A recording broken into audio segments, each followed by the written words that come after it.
Halo, selamat datang. Di pembahasan kita kali ini, kita akan coba bedah tuntas nih, apa sih yang ada di balik sebuah kurikulum BIPA yang benar-benar unggul?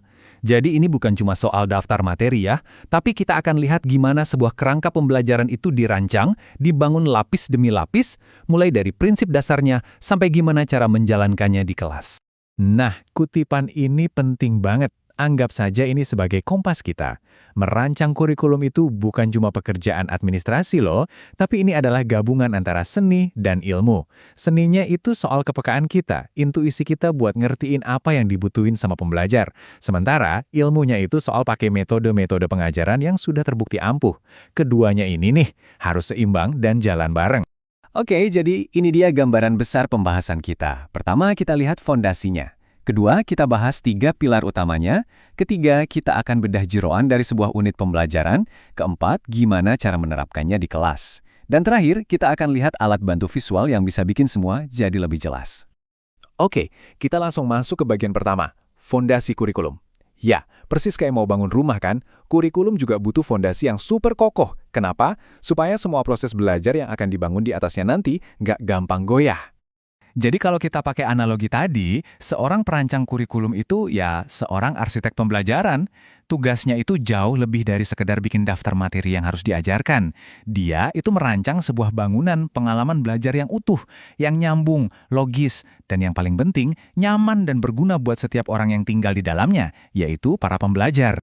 Nah, setiap bangunan yang kuat itu pasti punya tiang penyangga yang kokoh kan? Sama halnya dengan arsitektur kurikulum BIPA ini. Ada 3 pilar super penting yang jadi penopang semuanya. Apa aja itu? Relevansi, efektivitas, dan fleksibilitas. Pilar yang pertama, relevansi.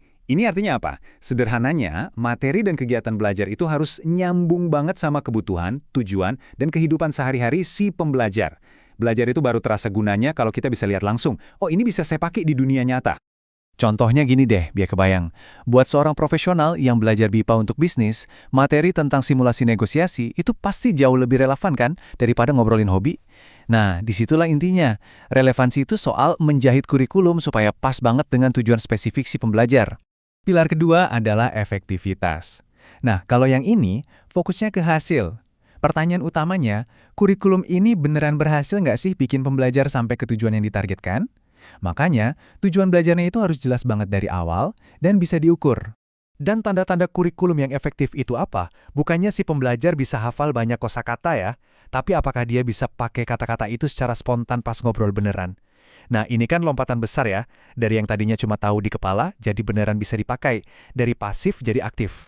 Pilar ketiga, dan ini nggak kalah penting, adalah fleksibilitas. Kurikulum itu jangan dianggap kayak kitab suci yang kaku dan nggak bisa diubah. Sebaliknya, kurikulum harus jadi kerangka yang hidup dan bisa beradaptasi.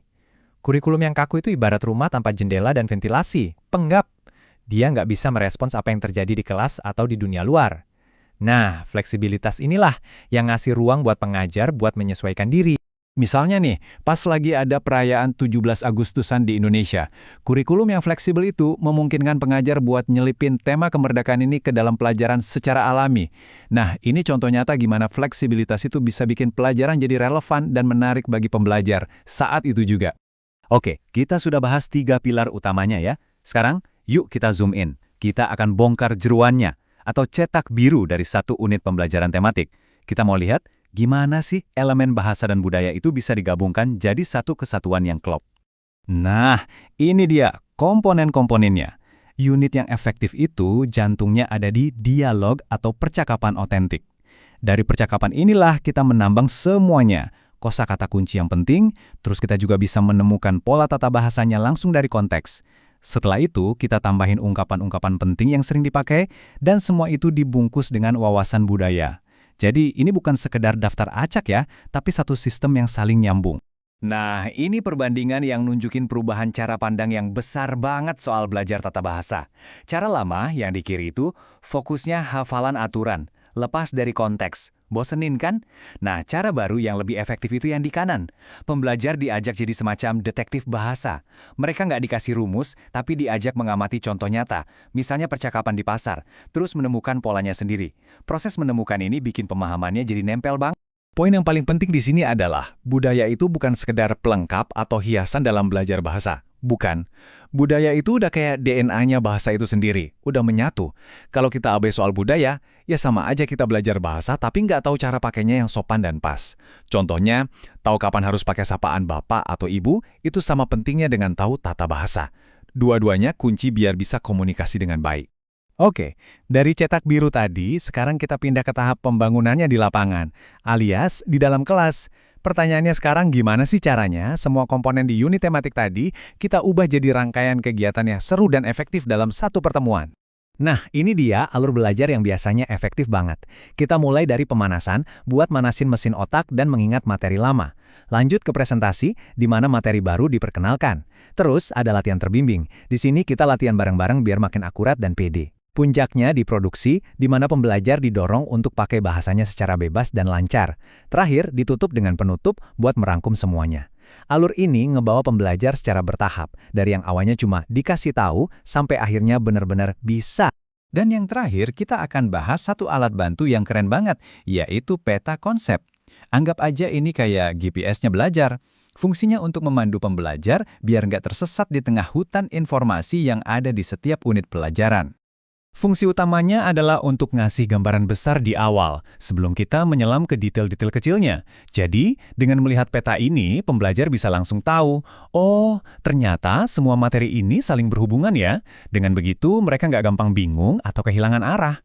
Manfaatnya buat proses belajar itu besar banget loh. Pertama, ini bisa bikin otak nggak terlalu berat kerjanya, karena kita sudah punya rak buat naruh informasi-informasi baru. Tapi, manfaat terbesarnya adalah ini melatih metakognisi. Maksudnya apa? Pembelajar itu jadi nggak cuma belajar bahasa, tapi mereka juga jadi sadar tentang bagaimana cara mereka belajar. Nah, ini skill yang penting banget untuk bisa jadi pembelajar mandiri seumur hidup. Jadi, kita sudah sama-sama melihat rancang bangun sebuah kurikulum BIPA yang utuh ya, dari fondasi sampai atapnya.